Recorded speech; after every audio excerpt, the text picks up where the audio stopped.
Iniciando aqui mais Trash Talk, agora para abordarmos um assunto extremamente pedido, extremamente extenso e complicado, e apenas para auxiliá-los com argumentos incisivos no combate a essa onda crescente do cybervacantismo, trouxemos este podcast onde pensamos refutar da melhor forma possível todos, ou se não, a maior gama de argumentos advocantistas. Então, para isso, como não poderia ser diferente, temos aqui André Messias, Tiago e outros participantes para nos auxiliarmos nessa jornada, como Carlos Boaventura. Então, poderiam iniciar, por favor?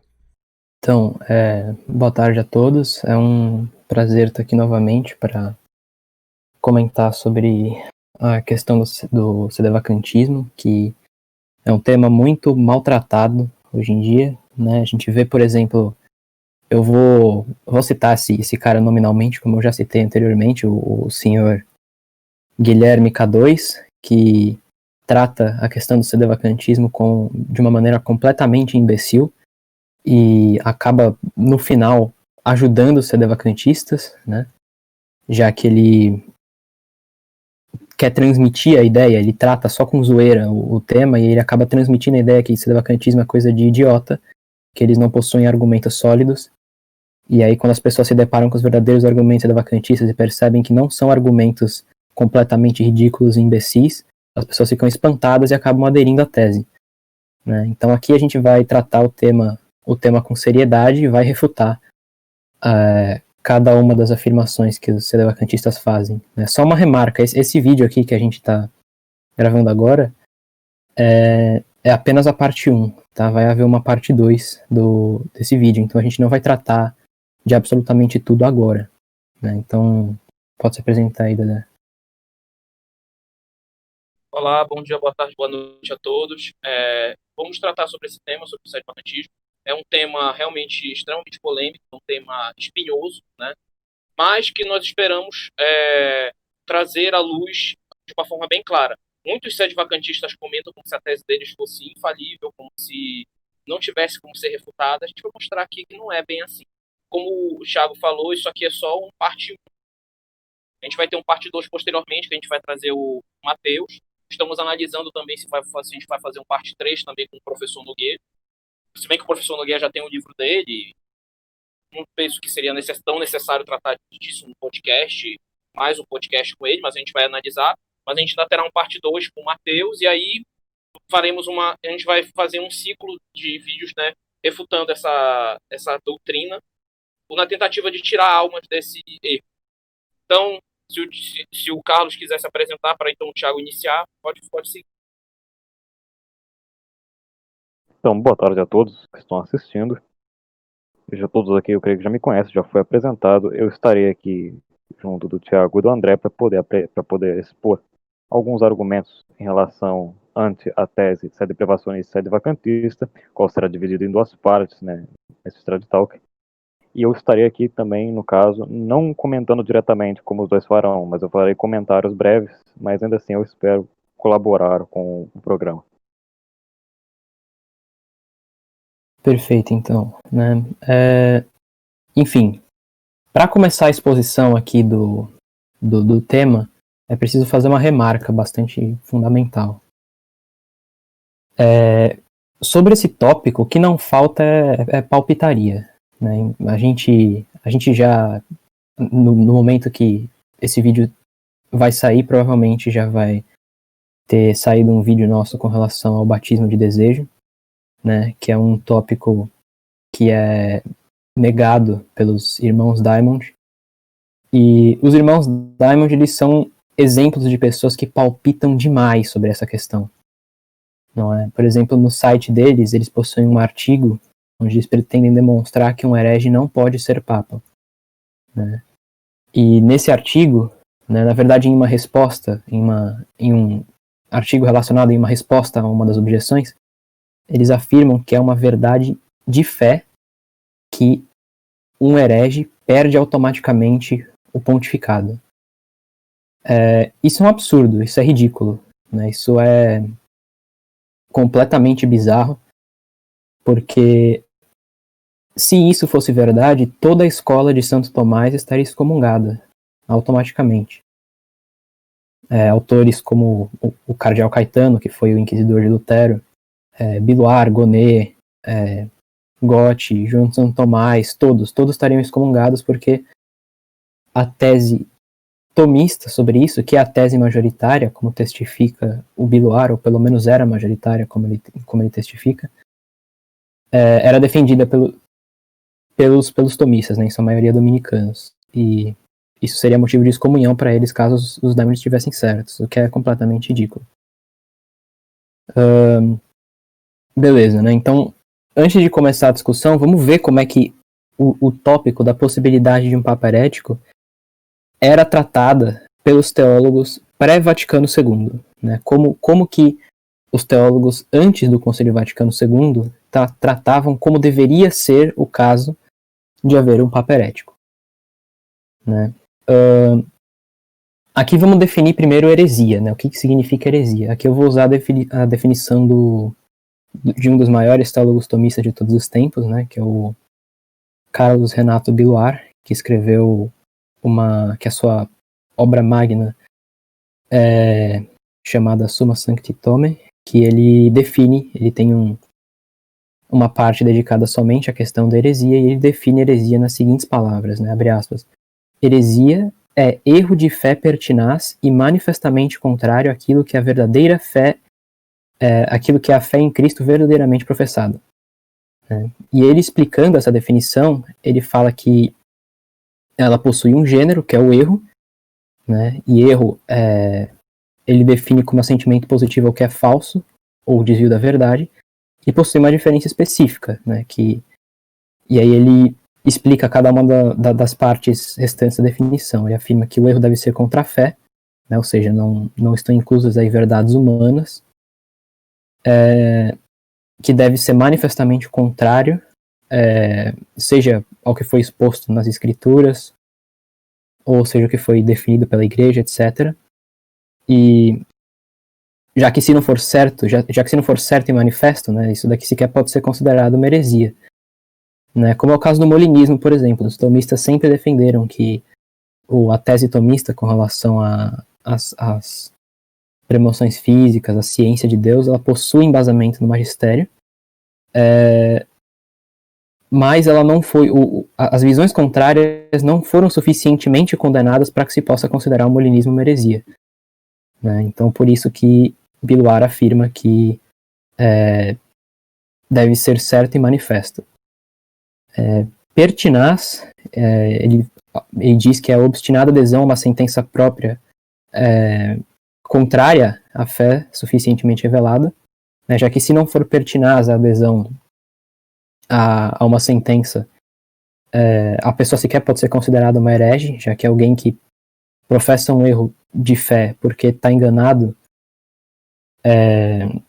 mas está pronto para ser corrigido quando for confrontado com a verdade, não pode ser considerado herege. Né? A confirmação disso se dá, por exemplo, no Concílio de Latrão, né, sob Inocêncio III, onde o concílio ele excusou um abade chamado Joaquim por não ser pertinaz em sua heresia. Né? Também possui essa confirmação, por exemplo, em Santo Agostinho, no Contra Donatistas 1.5, ou no Tratado do Mal, de Santo Tomás, na Suma. E o erro deve ser com relação àquilo que é a verdadeira fé em Cristo, né, para distinguir um herege de um pagão e de um judeu. Né? Então, enfim, nessa definição não existe muita disputa, todo mundo vai aceitar ela como correta. E existe também uma distinção que é fundamental para a gente tratar desse tópico, que é que existem dois tipos de herege, né? Herege manifesto, ou herege externo, e herege oculto, ou herege interno, né? Que tem significados evidentes. O herege manifesto ou herege externo é aquele que professa exteriormente a heresia, enquanto o herege interno é aquele que, apesar de exteriormente não professar heresia, internamente ele nega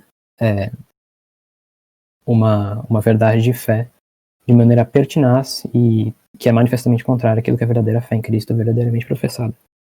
E, bem, essa distinção também é unanimemente aceita por todos os teólogos, né, seja de orientação tomista ou qualquer outra orientação, né, os jesuítas também aceitam. São Roberto Bellarmino traça essa distinção no capítulo 30 do seu tratado sobre o Romano Pontífice. E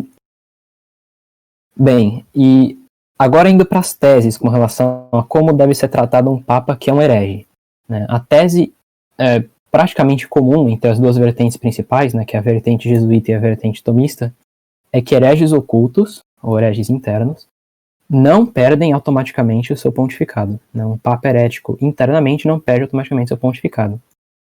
Isso é contra a sentença afirmada por Torquemada, né, que o Torquemada, no caso, é o tio do Torquemada famoso, o Torquemada famoso inquisidor espanhol, e que ele afirma que mesmo um papa herético internamente, ele perderia automaticamente seu pontificado. Isso daí claramente deve ser repudiado por razões de que, se isso fosse verdade, isso geraria muita confusão, né, já que não tem como afirmar se alguém é um herege interno. Né? A sentença comum, essa tese de herege interno foi praticamente abandonada. A sentença comum é que hereges internos não perdem o pontificado nem a jurisdição. Depois eu vou inclusive provar isso com a citação de uma bula, né? Mas por enquanto é suficiente saber que é consenso entre as duas maiores vertentes que hereges internos não perdem a jurisdição.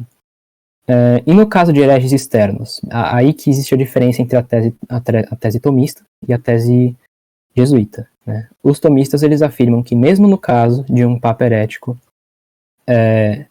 manifestamente, né, um papa manifestamente herético, ainda assim, esse papa não perde a sua jurisdição, até ser deposto por um concílio ecumênico.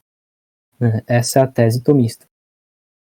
E a tese jesuíta, como eu vou comentar melhor um pouco mais adiante, ela afirma que um papa herético, ele perde, sim, automaticamente a sua jurisdição, né?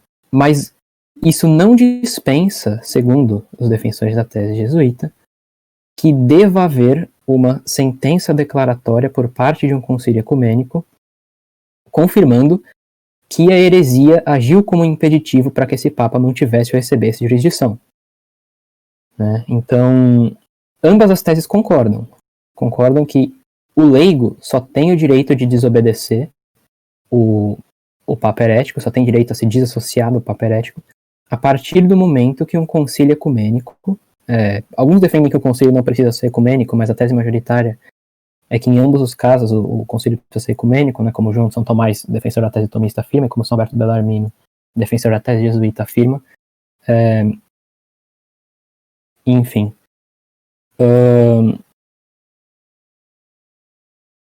Então, ambas as teses vão concordar que precisa de uma sentença de um concílio ecumênico, mas a diferença mesmo está onde, quando a pena se aplica. Os tomistas vão afirmar que a pena se aplica no momento da sentença em si, né, no momento da emissão da sentença por parte do concílio ecumênico, Cristo deporia o Papa.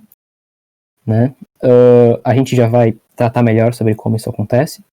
E enquanto a tese jesuíta afirma que não é no momento da emissão da sentença que o Papa é deposto, mas ele foi deposto no momento da heresia, e a sentença dada por um concílio ecumênico estaria aí apenas para garantir a ordem dentro da igreja. Né? E agora, qual sentença está correta? Né? Eu vou argumentar aqui em favor da sentença tomista. Depois a gente vai analisar como é que se daria no caso da sentença jesuíta estar correta. Né? Então vou fazer o seguinte, né? Primeiro, o primeiro ponto que eu preciso fazer é provar que nem hereges ocultos, nem hereges manifestos estão dentro da igreja. E aí a gente já vai ver quais são as consequências disso. Né? Bem, a sentença de que hereges ocultos estão fora da igreja é contra São Roberto Bellarmino e contra o cardeal Caetano. né? Inclusive o cardeal Caetano, que foi pode-se dizer, o fundador, entre aspas, da tese tomista, né? Apesar dela já estar, de certa forma, presente dentro do próprio Santo Tomás, ele defendia erroneamente, o cardeal Caetano defendia erroneamente, que hereges ocultos estão dentro da igreja. São Roberto Bellarmino também cometeu esse erro, né? E eu vou provar aqui que eles estão fora da igreja, né? E isso, o fato de que eles estão fora da igreja, se tornou praticamente consenso entre todos os tomistas depois do cardeal Caetano, né? Biluar afirma isso, Gonê afirma isso, Garrigou Lagrange afirma isso, quem mais afirma isso? O João de São Tomás afirma isso.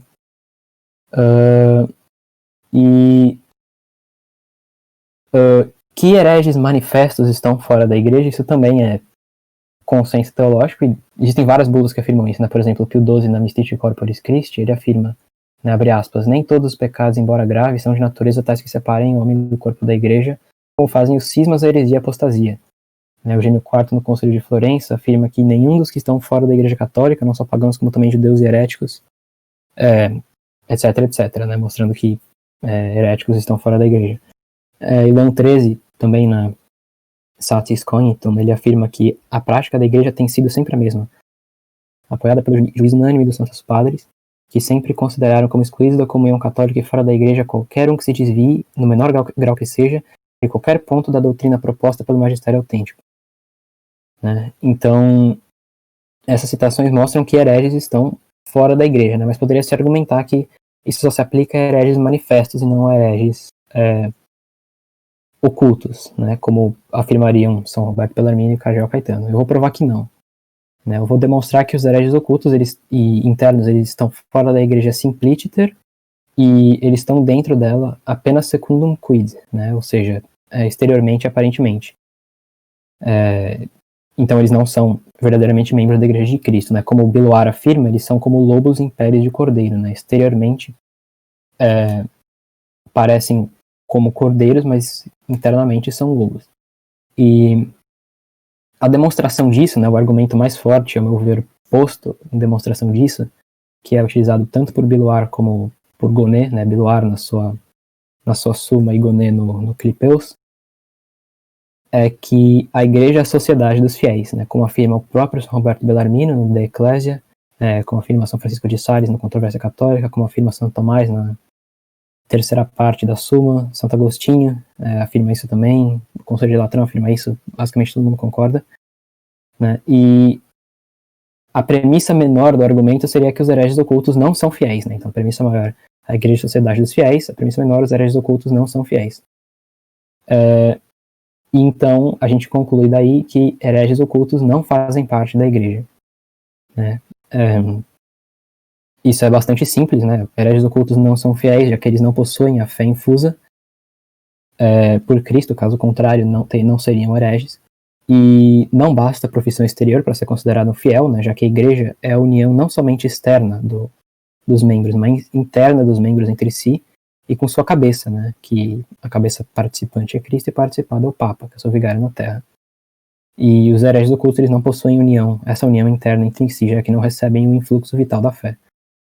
Né? Outro argumento que poderia se usar também é que Cristo não é a cabeça atual de hereges ocultos, né, já que eles não possuem fé infusa, e já que eles não recebem mais esse influxo vital de Cristo, mesmo que exteriormente professem a fé verdadeira, eles não possuem mais Cristo como sua cabeça e, portanto, não são membros da igreja. E com essa sentença, né, concorda explicitamente, por exemplo, Santo Agostinho, no De Unitate Ecclesiae, no capítulo 25, onde ele afirma que os hereges ocultos, né, abre aspas, muitos dos tais estão em união nos sacramentos da igreja e, no entanto, já não estão na igreja. Né? Então fica bastante claramente demonstrado que hereges ocultos estão fora da igreja, né? Já que a gente tem a opinião de Santo Agostinho em nosso favor, e a gente tem esses argumentos que são bastante simples e são irrefutáveis. E além disso ter se tornado a tese tomista majoritária depois do cardeal Caetano. Né? Tá. O fundamento desse fato é que hereges e cismáticos, eles perdem o poder jurisdicional de fato, mantendo o poder sacramental, como a afirmação de Tomás na Suma, na segunda parte, questão 39, artigo 3, mas somente após declaração eles perdem esse poder jurisdicional, como afirma o Biluar na Suma, né? E como é que a gente pode demonstrar isso? A gente pode ver, por exemplo, na bula Ad evitanda escândalo, do Martinho V, que possui respaldo no Conselho de Basileia, seção 20, no Gilatran, seção 11, que a bula diz o seguinte, né, abre aspas, para evitar escândalos e muitos perigos e aliviar as consciências devotas pelo tenor destes presentes, misericordiosamente dizemos a todos os fiéis de Cristo que de agora em diante ninguém será obrigado a se abster de comunhão com alguém na administração ou recepção dos sacramentos, ou em qualquer ato religioso ou não religioso, nem evitar alguém observar qualquer interdição eclesiástica, sob pretexto de qualquer sentença eclesiástica ou censura globalmente proclamada ou por lei ou por um indivíduo, a menos que a sentença censura em questão tenha sido especificamente e expressamente publicada pelo juiz contra a pessoa definida, colégio, universidade, igreja, comunidade ou local. Né? Então, como bem observa também o Carlos Renato Biluar, essa bula demonstra que enquanto não houver uma sentença pronunciada diretamente contra o herege em questão, que se estiver em dúvida se ele possui ou não jurisdição, enquanto não houver uma sentença pronunciada diretamente contra ele, ele mantém a jurisdição. Né? E essa tese também possui respaldo no Código de Direito Canônico de 1917, que no cânon 2314 afirma que todos os apóstolos da fé cristã e todos os singulares hereges ou cismáticos incorrem em excomunhão ipso facto, mas no cânon 2264 ele afirma que um ato de jurisdição de um excomungado, tanto no foro interno quanto externo, é ilícito, e se uma sentença condenatória ou declaratória foi pronunciada, também é inválida, caso contrário, é válida. Então, o que o Código de Direito Canônico afirma? Ele afirma justamente esse ponto da tese da Escola de Santo Tomás, né? Os excomungados, os hereges que foram excomungados, eles, se eles executarem um ato de jurisdição, ele será um ato ilícito, mas ele será válido, a menos que haja uma sentença anterior contrária. Né? Isso também possui confirmação, por exemplo, na bula de São Pio X, na vacante sede apostólica, no parágrafo 29, onde ele afirma que, abre aspas, né, para nenhum cardeal, qualquer excomunhão, suspensão ou outro impedimento eclesiástico é pretexto ou causa para que seja de alguma forma excluída da eleição ativa ou passiva do Romano Pontífice. Né? Essa afirmação foi replicada também por Pio XII na Vacantes Apostolicae Sedis. Então, a gente vê que essa tese realmente de que os hereges e os cismáticos mantêm a jurisdição, ela foi realmente confirmada pelo magistério posterior. Né? E aí a gente já tem uma primeira resposta a um dos argumentos sedevacantistas, né? Porque os sedevacantistas objetam: como que pode um homem que não é mais membro da igreja manter ainda a jurisdição? A nossa resposta é muito simples. Um homem que é um herege oculto, ele também não é membro da igreja e ainda assim ele mantém a jurisdição. Não é? Então, é possível sim um papa ser um herege e ainda manter a jurisdição, já que a gente trata de um corpo, já que a igreja é um corpo moral e não um corpo físico. Né? A cabeça não precisa ser membro da igreja. Eu vou comentar melhor isso um pouco mais adiante. Né? Uma objeção que se poderia fazer a essa citação de São Pio X de Pio XII que eu usei é que eles estão falando aí apenas da excomunhão menor, que não separa da igreja, né? Porque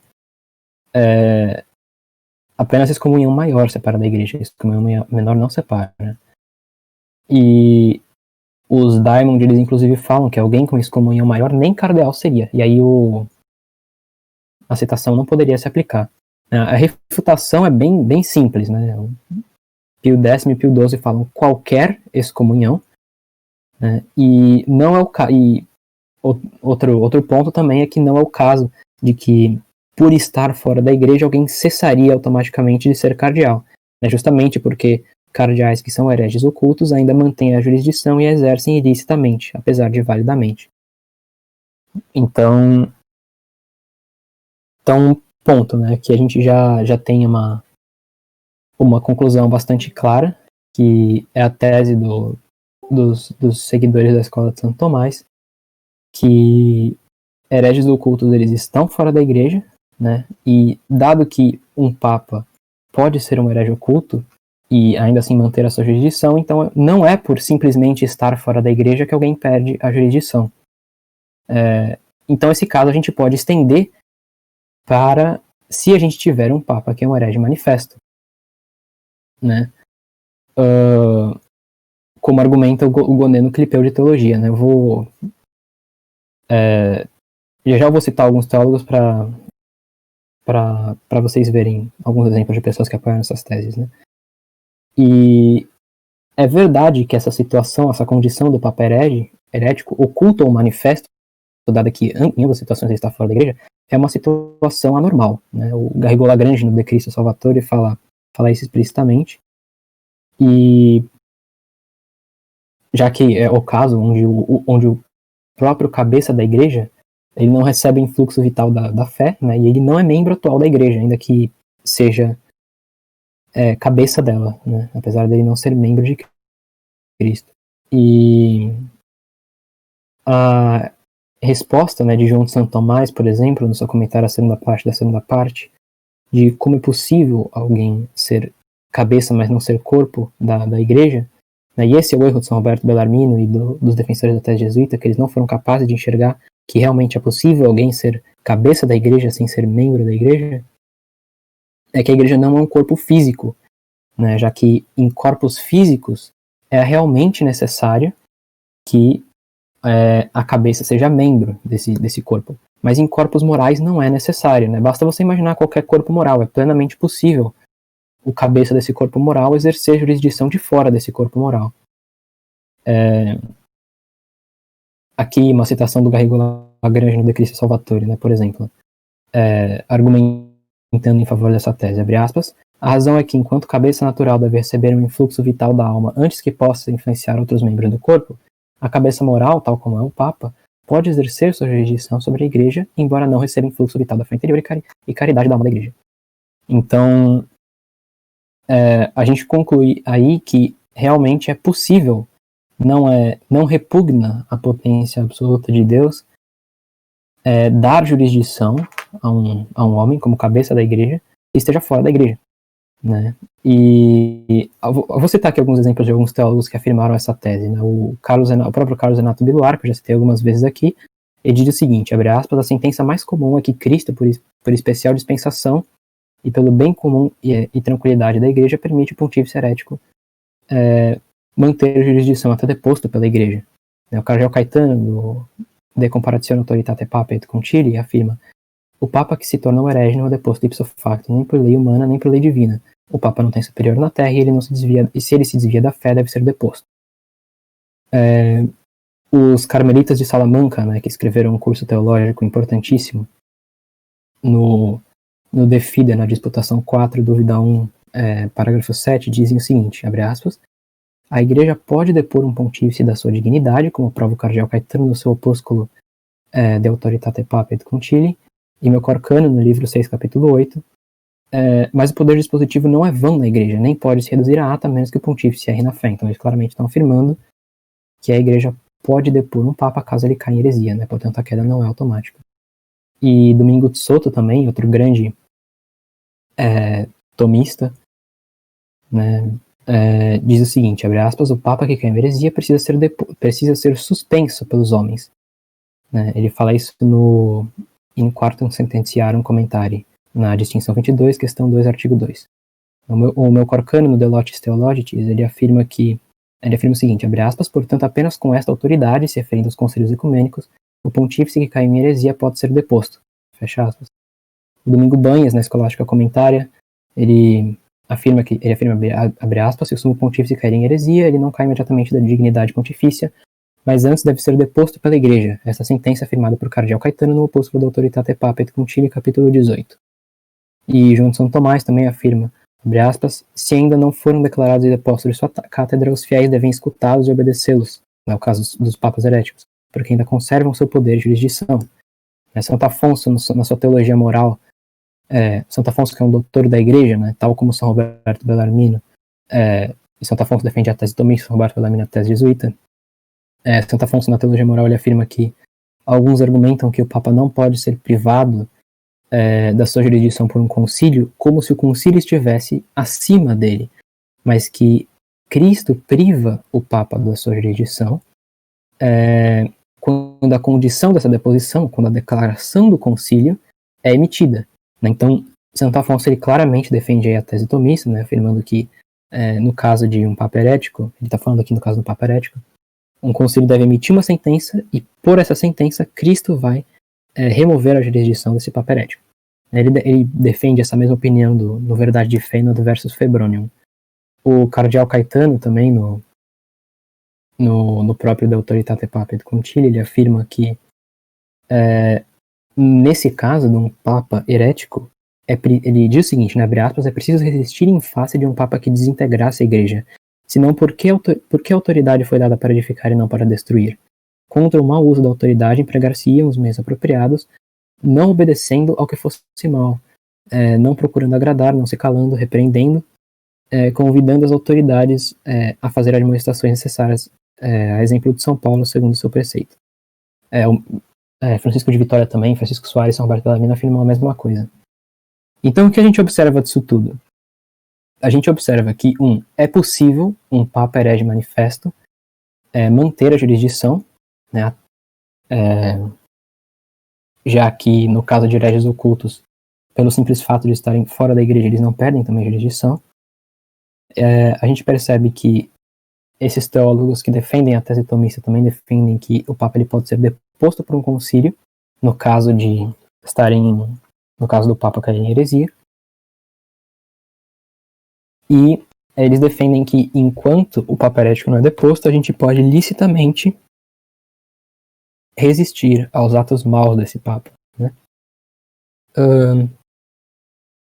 Então agora, qual é a tese jesuíta? Né? Qual é a tese jesuíta de São Roberto Bellarmino, por exemplo?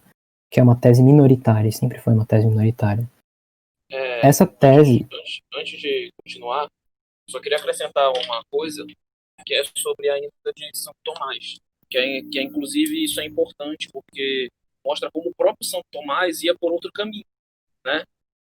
Certo? Por exemplo, no passado, para dar um exemplo, o Papa Alexandre VI, muitos eram usados, né, que muitos usam como exemplo de Papa ruim. Os sedevacantistas dizem que não pode ser usado porque ele comete erros morais, né, não foi erros diretos, né. Ele comprou simoniacamente a eleição pontifícia.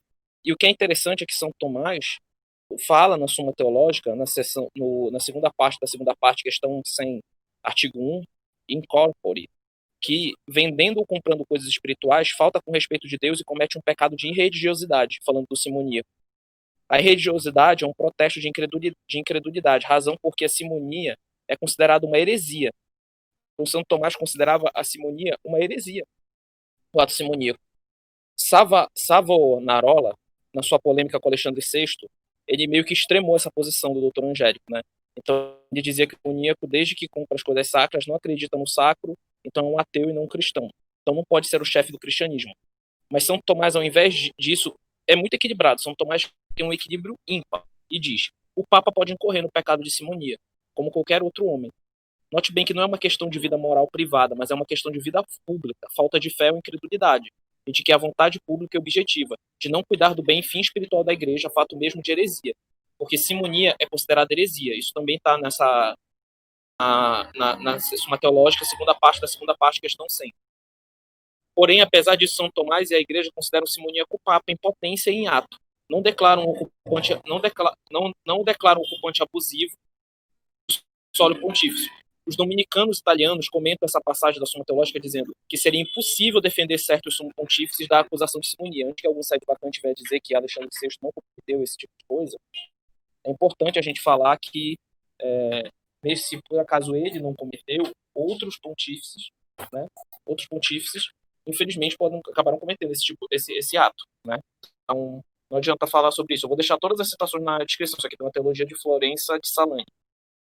E mais, São Pio X, na Constituição Apostólica, Antissede Apostólica, que está o Tiago citou, né, de 25 de dezembro de 1904, colocava o eventual acordo simoníaco que viesse a ser feito em torno da eleição de um Papa não comporta sua nulidade. Então, então a gente pergunta, é possível que São Tomás e São Pio X tivessem errado? É possível que eles não sejam santos? O que a gente vê é que claramente o fato do Alexandre VI, o fato do Alexandre VI comprado simoniamente o papado dele, não impediu que ele se tornasse papa. De uma forma, a gente pode fazer essa analogia, o caso de alguns papas recentes que cometem alguns atos que aparentemente são heréticos. E isso aí, e por que essa distinção? Porque vamos pensar no contrário, vamos pensar o que aconteceria se o contrário acontecesse. O padre Sanz e Arriaga, no fim do Concílio Vaticano II, ele expressou a opinião sedevacantista e perguntou aos cardeais Ottaviani, Batti, Parente, Siri, Palazzini, reunidos no Congresso da Chiesa Viva, em Brescia, se eles podiam declarar que Paulo VI não era papa, embora desaprovando o comportamento das ideias, podiam provar que Paulo VI não era papa, né? E, embora eles desaprovando as teses do Paulo VI, as ideias do Paulo VI, os cardeais recusaram. Por quê? Vocês imaginaram a confusão que seria a igreja se por acaso fosse se eles fizessem isso? Alguns ficariam do lado do pontífice eleito, viria um outro pontífice que acabaria sendo eleito, se autotitularia papa, e aí viria outro. Alguns ficariam do lado do Paulo VI, diriam que a deposição não foi válida. Então, o que significa? Ia ser uma confusão a nível do grande cisma de Avignon, né? Então, a gente percebe que essa tese que o Tiago acabou de defender está presente, inclusive, desde Santo Tomás. Mesmo Santo Tomás já sugeria esse tipo de coisa. Pode seguir, Tiago. Sim, então, apenas recapitulando aqui, né? Os pontos que eu fiz foram a tese tomista, de que pode ser resumida no fato de que o Papa não perde a jurisdição automaticamente após cair em heresia, né, que a heresia não é condição suficiente para impedi-lo de receber a jurisdição, e o ponto de que ele precisa ser deposto por um concílio caso caia em heresia, né? Esses são os dois pontos principais da tese tomista. E essa tese é majoritária, né, e o fato de que o Papa não perde automaticamente a jurisdição pode ser demonstrado de maneira bastante simples, que pelos pontos de que hereges ocultos que não perdem automaticamente a jurisdição também estão fora da igreja. Então, o fato de hereges manifestos estarem fora da igreja não seria condição suficiente para privá-los da jurisdição. O fato de que a fé pessoal e a jurisdição são duas entidades realmente distintas e independentes. Assim, a perda da fé pessoal não acarretaria numa perda da jurisdição automática. E a afirmação de que a igreja é um corpo moral, e em corpos morais é possível que o cabeça não faça parte do corpo, ao contrário de corpos físicos. E essa é a confusão que São Roberto Bellarmino e outros defensores da tese jesuíta fazem. Então agora, qual é a tese jesuíta? Como eu já expliquei, a tese jesuíta é de que a perda do ofício se dá pelo próprio fato da heresia, né? Pelo Papa ter se tornado um herege, ou por ele ser um herege antes da eleição, esse fato dele estar fora da igreja seria um impeditivo para Deus dá-lo a jurisdição, né? Porque, segundo ele, seria repugnante à potência absoluta de Deus fazer alguém que está fora da igreja ser membro da igreja, né? Seriam duas afirmações contraditórias. Deus não poderia fazer alguém ser e não ser membro da igreja. Isso seria absurdo para os defensores da tese jesuíta. E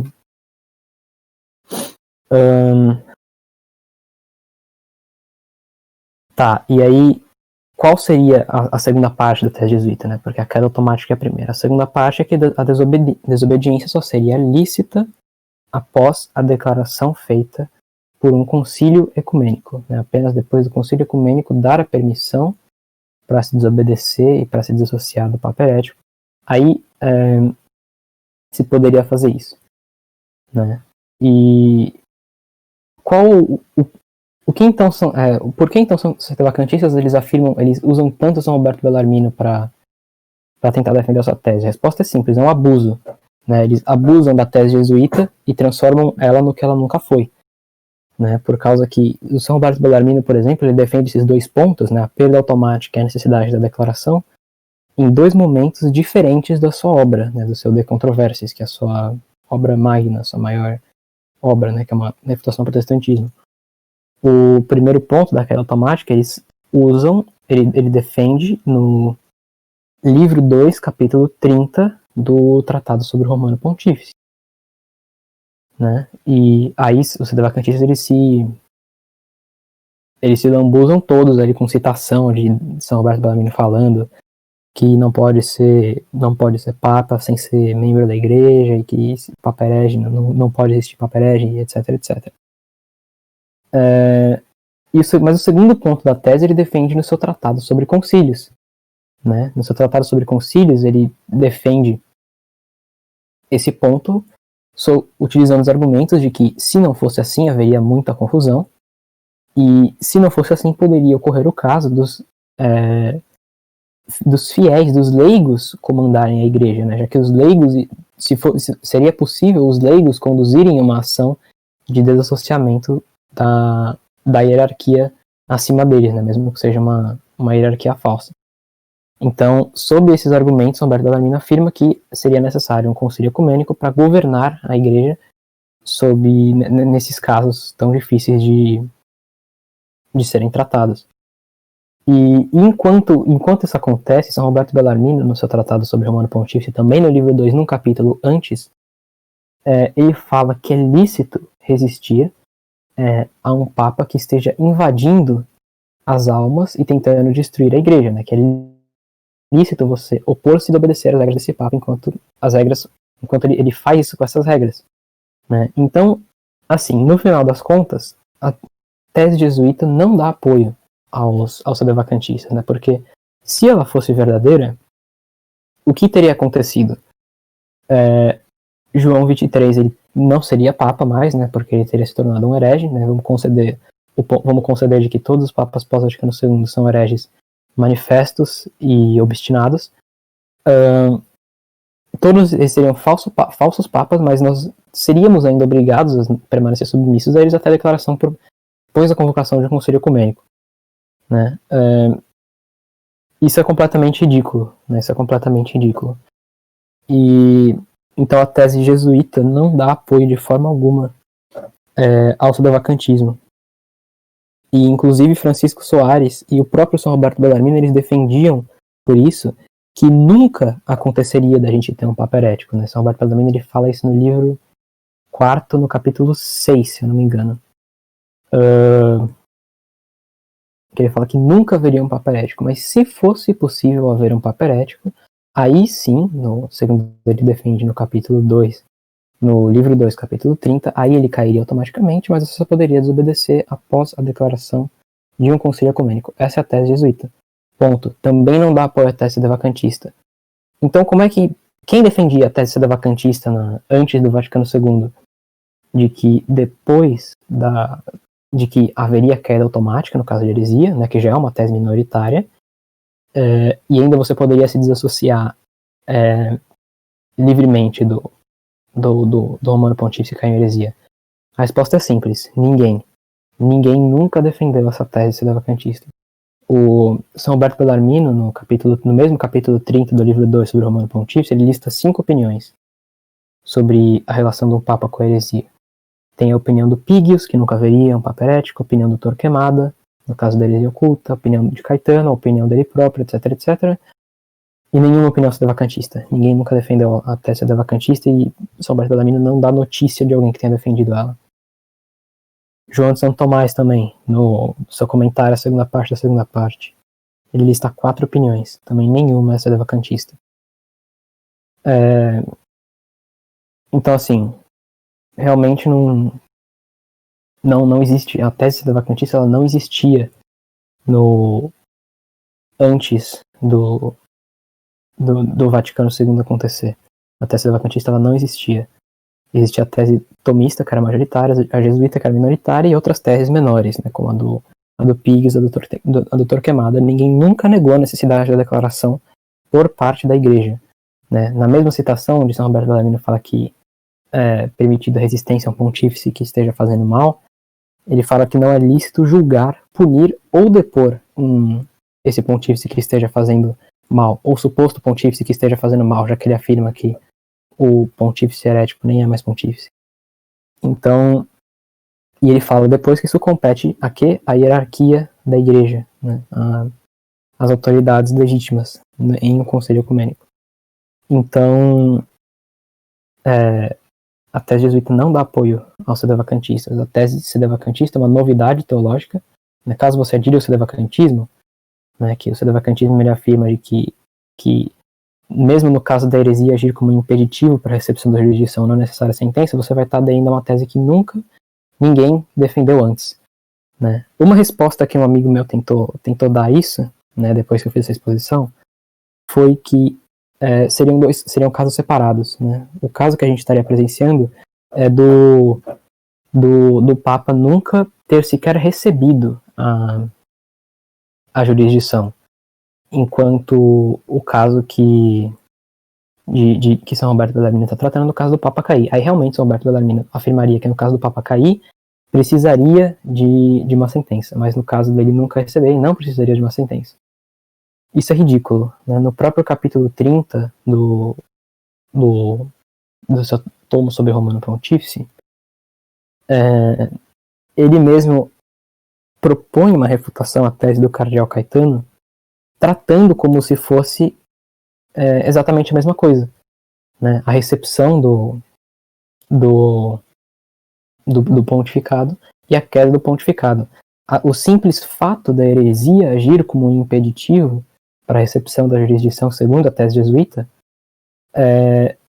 já seria necessário uma declaração do concílio para que não houvesse confusão na igreja e enfim, aí poderia ser os mesmos argumentos que Roberto Bellarmino aplica no tomo sobre concílios poderiam ser aplicados nesse caso, né? Então, realmente, a tese jesuíta defende exatamente isso, né? Então aí a gente conclui, por fim, né, que realmente a tese... primeiro, as conclusões que a gente tira, né? A tese tomista é verdadeira. O Papa não cai automaticamente do seu ofício, o Papa herético não cai automaticamente do seu ofício, e é necessário um concílio para depô-lo, caso ele se torne um herege. Segundo ponto, a tese jesuíta não dá apoio ao sedevacantismo, e terceiro ponto, a tese sedevacantista nunca foi defendida na história da igreja. Né? Nunca ninguém antes defendia que esses dois pontos, né, da heresia agir como impeditivo e da não necessidade de uma declaração. Ninguém nunca defendeu isso. Então, agora eu gostaria de passar a palavra para o André, para ele tratar um pouco mais da questão com relação aos pontos históricos e a questão do direito canônico, né, porque eu acredito que já esteja bem demonstrado que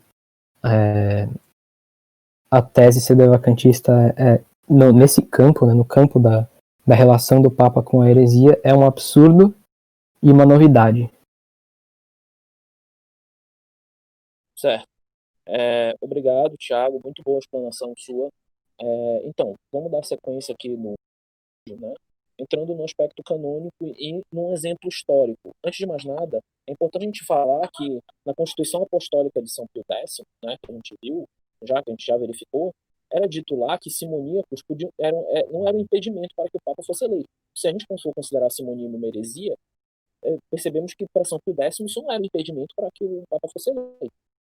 Então, a gente já percebe que aí uma certa contradição nos sedevacantistas que afirmam esse tipo de coisa. Mas vamos lá. Bom, primeiramente a gente vai tratar de um aspecto canônico, depois vamos trazer um exemplo histórico para tentar confirmar esse caso. Primeiramente, eu peguei aqui o cânon 2314 do Código de Direito Canônico Pio Beneditino. Eu vou provar aqui que os sedevacantistas eles têm uma opinião errada sobre o que significa a palavra ipso facto. Eles não sabem o que motivo se efetua essa questão do ipso facto. Bom, o cânon diz o seguinte: todos os apóstolos, primeiro, né? Todos os apóstolos da fé cristã e cada um dos hereges ou cismáticos incorrem ipso facto em excomunhão.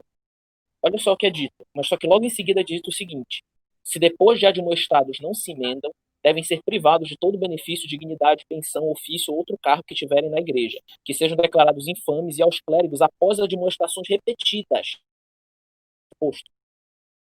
Olha que interessante. Quer dizer, após admoestações repetidas, é necessário que aconteça a deposição. Mas o que significa isso? Por que só com admoestações repetidas e, ao mesmo tempo, é falado descomunhão e ipso facto? Hein? O que isso quer dizer? A gente vai poder provar isso indo para um caso bem interessante. O caso de Nestório. O caso de Nestório. Os sedevacantistas usam muito o caso de Nestório, por quê? Porque vamos entrar no contexto histórico da época para entender. Nestório, ele negou a maternidade divina de Nossa Senhora. Foi uma negação pública, e aí, por causa disso, alguns leigos cortaram comunhão com ele. Os sedevacantistas dizem que os leigos que cortaram comunhão com ele são exemplos a ser seguidos, certo? Por exemplo, e eles citam papas que parecem fundamentar isso. Por exemplo, o senhor Baptista Steve Sperry, eu acho que é assim que se fala o nome dele, ele começa citando São Roberto Bellarmino, né, que diz o seguinte: em uma carta ao clero de Constantinopla, o Papa São Celestino I diz: a autoridade de Nossa Sé Apostólica determinou que o bispo, clérigo ou simples cristão que foi deposto ou excomungado por Nestório ou seus seguidores, após eles pregarem sua heresia, não deve ser considerado deposto ou excomungado, pois aquele que abandonou a fé com tais pregações não pode depor ou ver qualquer pessoa. Sperry, então, ele conclui a partir desse parágrafo o seguinte: em outras palavras, Nestório perdeu seu cargo imediatamente após começar a pregar a heresia, razão pela qual ele não tinha autoridade para depor ou remover ninguém. Acontece pela lei divina, não por lei da sentença da igreja. Então, em outras palavras, Nestório perdeu o cargo imediatamente. Quer dizer, ele fez uma interpretação livre, uma interpretação que a gente chama de freestyle. Os Diamonds fazem muito isso, ou seja, pega um trecho de que um disse, que o Sedevacantista disse, e no outro, que um Papa disse, ou que algum disse, e faz uma interpretação doida. Então, consegue perceber que os sedevacantistas fazem uma interpretação muito complicada. Tudo que o Papa disse aí nesse documento é que as excomunhões e depoimentos infligidos por Nestório, depois que ele começou a pregar a heresia, foram posteriormente declarados nulos e sem efeito. Mas isso de forma alguma implica que ele já tenha sido deposto ipso facto pela lei divina. Significa apenas que os atos injustos daquele que estava em vias de excomunhão, Nestório, foram posteriormente declarados como nulos. Isso a gente pode até pegar como caso de Dom Lefebvre, que a excomunhão dele foi declarada como nula. A gente pode concluir isso. E como é que a gente sabe que Nestório não foi deposto naquele momento ipso facto? Simples, porque depois o concílio de Éfeso, depois que a igreja investigou o assunto, declarou o julgamento necessário. Então, aqui a gente vê o depoimento de Nestório, conforme pronunciado pelo conselho. O Santo Sínodo disse: como além de tudo mais, o excelente Nestório se recusou a obedecer à nossa convocação e não recebeu os bispos santos e tementes a Deus que lhes enviamos, note bem, o conselho enviou bispos tementes a Deus para Nestório. Foi enviado bispos até ele, admoestações, foi necessário fazer admoestação. Temos necessariamente de iniciar uma investigação de suas impiedades. Nós descobrimos pensando e falando de maneira ímpia por suas cartas, por seus escritos que foram lidos, por coisas que ele disse recentemente nesta metrópole que foram testemunhados por outros, e como resultado fomos obrigados por necessidade, tanto por cânon e pela carta de nosso Santíssimo Padre e conservo Celestino, bispo da Igreja Romana, para emitir essa triste condenação contra ele, embora façamos com muitas lágrimas. Nosso Senhor Jesus Cristo, que foi blasfemado por ele, determinou por meio desse Santíssimo Sínodo que Nestório fosse destituído de sua dignidade episcopal e removido do colégio do sacerdote. Vou deixar todas essas citações do Concílio de Éfeso posteriormente na descrição. Né? Há uma série de pontos importantes a serem observados no documento acima. Primeiro, o concílio convocou Nestório e até enviou bispos para chamá-lo para responder às acusações. Em outras palavras, o concílio seguiu o ensinamento de São Paulo, em Tito 3,10, ou emitia admoestações formais a Nestório na esperança que ele renunciasse ao seu erro, para que não tivesse de ser deposto. Quando ele se recusou a responder, demonstrando sua má vontade e pertinácia, investigar o assunto e declararam culpado da acusação. Em seguida, os bispos do conselho agiram de acordo com seu julgamento sobre a... Finalmente, Nestório foi deposto. Observe a linguagem usada na deposição. Diz que Cristo determinou através do conselho, por meio do julgamento do conselho, que Nestório deve ser despojado de toda a sua dignidade episcopal e removido do colégio de sacerdote. Se o concílio despojou de sua dignidade episcopal, então significa que ele possuía até aquele ponto a dignidade episcopal. Isso que os sedevacantistas não entendem. Portanto, a gente pode ver quão equivocados os sedevacantistas estão a afirmar que Nestório foi imediatamente deposto. ao momento que começou a pregar heresia em 428, o que foi 3 antes dele ter sido deposto no concílio de Éfeso, em 431 depois de Cristo. Foi deposto, ao contrário, ele foi deposto no conselho. E o próprio São Roberto Bellarmino ensinou isso. São Roberto diz: certamente na história foi deposto do episcopado de Constantinopla no concílio de Éfeso, em 431, no mandato do Papa Celestino, como Vargio testemunhou. Em Membris Ecclesia, São Roberto Bellarmino explicou ainda que o bispo herege deve ser deposto por um concílio do próprio Papa. E é certa a prática da Igreja sempre foi que os bispos hereges fossem depostos pelos concílios episcopais ou pelo soberano pontífice. Obviamente, nem o Papa Celestino, o Concílio de Éfeso, nem São Roberto Bellarmino dizem nada que um bispo herege perde seu cargo ipso facto, chega na rua pensa de forma pessoal que ele é um herege, mesmo que seja um bispo que está pregando publicamente heresia. Os sedevacantista de hoje, com base na sua interpretação errônea de Bellarmino, nunca serão capazes de entender como Bellarmino que nunca poderia dizer. Os santos padres ensinam unanimemente não apenas que os hereges estão fora da igreja, mas também que eles estão ipso facto privados de toda a jurisdição e dignidade. Ainda no mesmo livro afirma explicitamente que Nestório foi deposto do episcopado de Constantinopla pelo concílio de Éfeso. Então, como conciliar essas duas coisas? Se ele diz que o herege é deposto ipso facto, São Roberto fala, mas ao mesmo tempo ele fala que Nestório foi deposto pelo concílio de Éfeso. Ele não foi deposto ipso facto. Como explicar isso? Qual é a solução para esse problema, né? E como explicar também o Código do Direito Canônico falando de deposição ipso facto e, ao mesmo tempo, né, falando sobre admoestações. A razão pela qual eles consideraram essas duas declarações de contradição direta uma com a outra é porque os sedevacantistas não conseguem entender que a deposição ipso facto do cargo de um herege se manifesto ocorre quando a própria igreja estabelece o fato da heresia manifesta em um fórum eclesiástico, não simplesmente quando um católico individualmente discerne pessoalmente que o pecado, que o prelado é culpado do pecado de heresia, como o padre Checada, por exemplo, né? Ele afirma isso. Então, a igreja, em um fórum eclesiástico, deve estabelecer o fato da heresia, para então nós termos a deposição. Se não, meu caro, geral, um monte de gente estaria excomungado. Aí a gente pega o argumento, por exemplo, do senhor Rodrigo. O senhor Padre Rodrigo é um padre que ele era da resistência católica e virou sedevacantista. Ele tem que dar o argumento, mas e se eu depor? Então não precisa de excomunhão. A igreja não comunga todo mundo. Então quer dizer que eu vou ter que excomungar minha tia protestante, ter que excomungar meus parentes heréticos, ter que excomungar tudo. Então quer dizer, a gente não precisa de excomunhão para todo mundo. Isso aí você está tratando a igreja como se a igreja fosse uma democracia. Como se todos tivessem a mesma dignidade. Bispos têm dignidades maiores do que leigos. Para um bispo, pela necessidade de que ele é um pastor, que guia os fiéis, que orienta os fiéis, é necessário nós termos uma sentença de excomunhão formal para ele. É preciso que nós tenhamos essa sentença. A igreja não é uma democracia. É necessário que seja estabelecido um fórum. Não, fica uma loucura. Um leigo vai na rua, vê o padre falando uma coisa que ele acha que é heresia, depois vai cair no mesmo erro que o Olavo de Carvalho, por exemplo, cai. Que, aliás, tem muitas semelhanças entre os sedevacantistas e os perennialistas. Agora eu vou puxar para falar sobre isso. Abrindo um parêntese, um dos primeiros sedevacantistas foi o senhor Rama Kumarasum. O senhor Rama Kumarasum, da tarica de Fritjof Schuon, ele deu aulas no seminário da fraternidade. Por causa dele, vários seminaristas viraram sedevacantistas. Foi expulso posteriormente. E aí esses seminaristas fundaram a fraternidade de São Pio, se eu não me engano. Se eu não me engano, foi isso que aconteceu. Sim, E sim. Foi isso, não foi? Ele dava, no caso, ele participava da tarica do Schuon. Ele começou a difundir esses ideais no seminário estadunidense da Fraternidade de São Pio X. E a partir do momento que ele conseguiu um número de alunos, ele fez um levante sedevacantista lá, todos foram expulsos e foi fundada a Fraternidade de São Pio V. Perfeito. E ele era um perennialista. Mas por que os perennialistas defendem esse tipo de coisa? A gente tem que entender a lógica de Fritjof Schuon, que é a lógica de René Guénon. René Guénon, ele era esotérico, mas era um esotérico sofisticado. Ele acreditava na distinção entre uma igreja exotérica, que seria uma igreja aparente, uma igreja com hierarquia, uma igreja que a gente pode usar o termo, ele não usa esse termo, se eu não me engano, mas a gente pode usar esse termo, que era o termo que era usado por Tertuliano, pneumático, uma igreja hierárquica, e uma outra igreja oculta, uma igreja escondida, uma igreja secreta, que era a igreja pneumática, a igreja esotérica, que essa seria a igreja que tem a verdade. Alguns mais radicais dentro do esotérico dizem que a igreja hierárquica deve ser abolida. Por exemplo, o senhor Leonardo Boff. O senhor Leonardo Boff, esotérico, pra caramba. Pra quem não conhece muito sobre Leonardo Boff, ele é extremamente esotérico. Ele pregava que a igreja hierárquica, ele dizia que tem a igreja do carisma e a igreja do poder.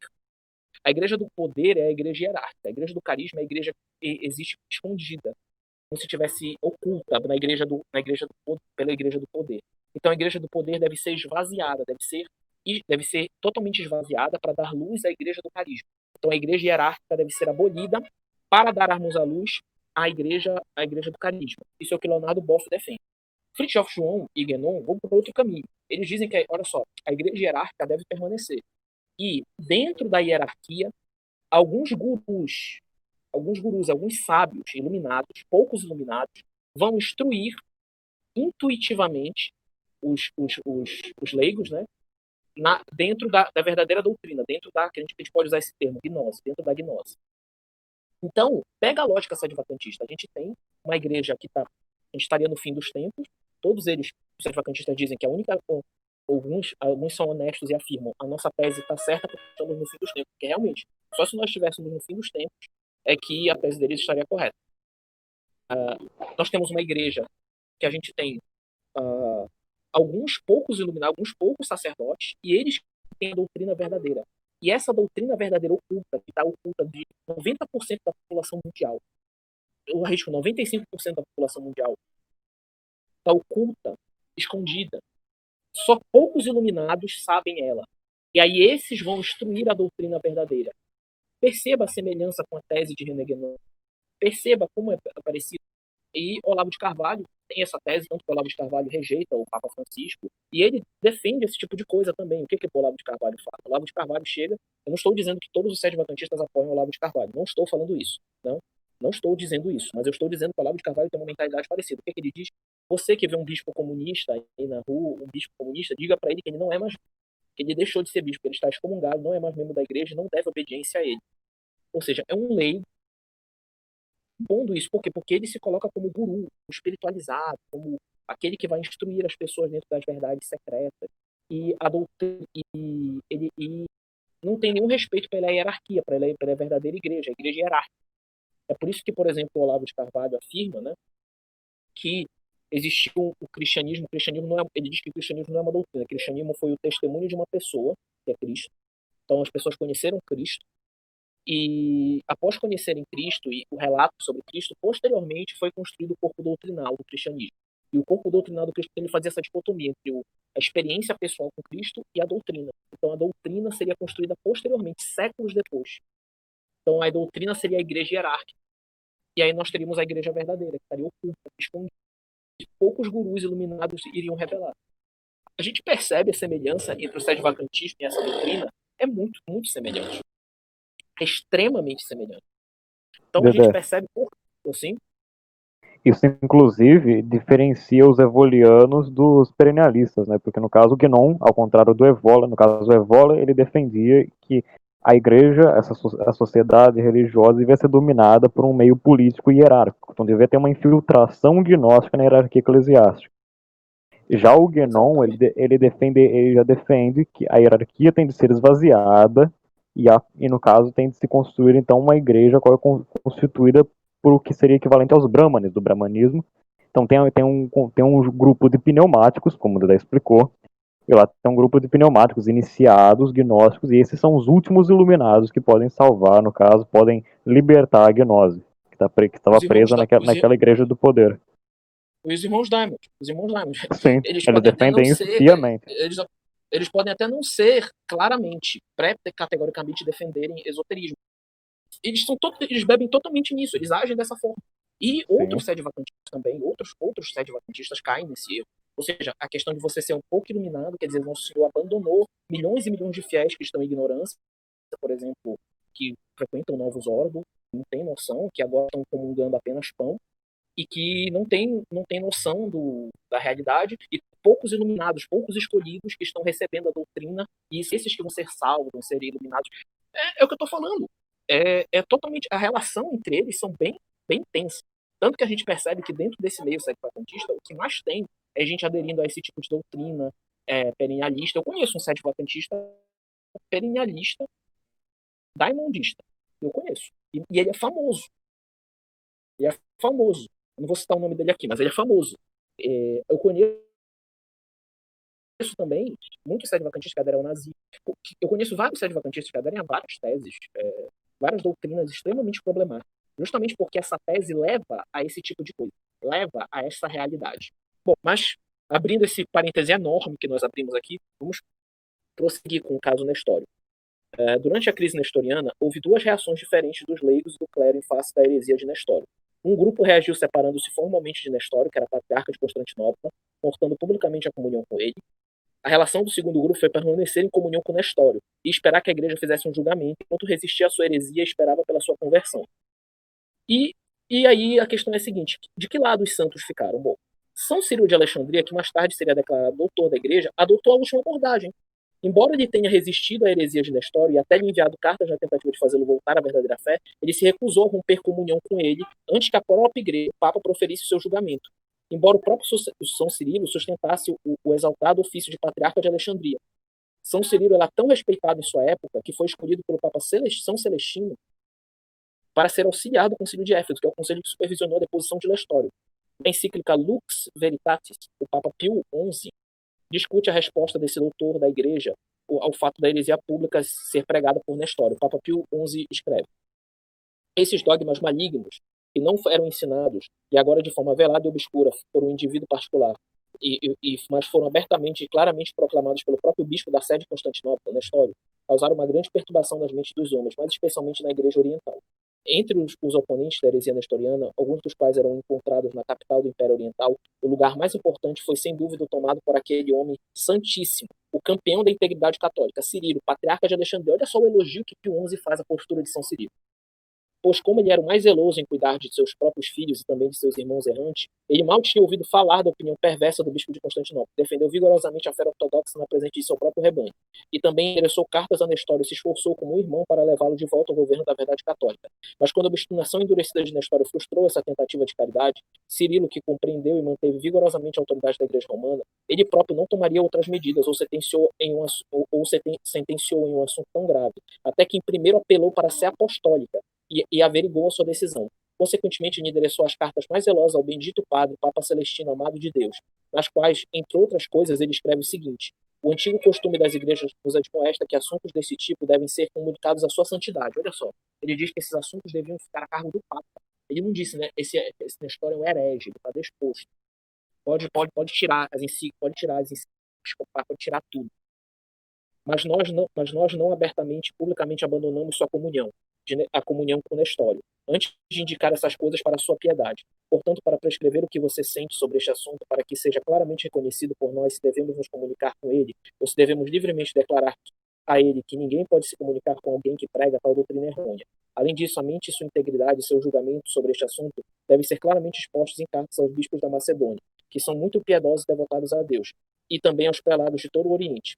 Aqui vemos a resposta de um campeão da integridade católica, patriarca e futuro santo São Cirilo, doutor da igreja, quando confrontado com um prelado ensinando heresia publicamente.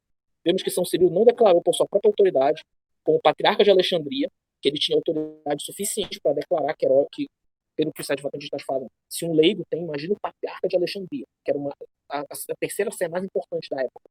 Ele poderia declarar: Nestório foi deposto ipso facto pela lei divina. Nem Cirilo se separou formalmente de Nestório. Pelo contrário, permaneceu em comunhão com Nestório e apelou ao Papa pedindo que ele proferisse uma sentença. Mesmo que Nestório estivesse, obviamente, pregando heresia, levando almas à ruína, São Cirilo se recusou a transgredir sua própria autoridade ao tomar o assunto das suas próprias mãos. Ele certamente não apelou à lei divina e declarou que Nestório havia perdido seu cargo, embora ele próprio fosse um bispo com considerável estatura e autoridade.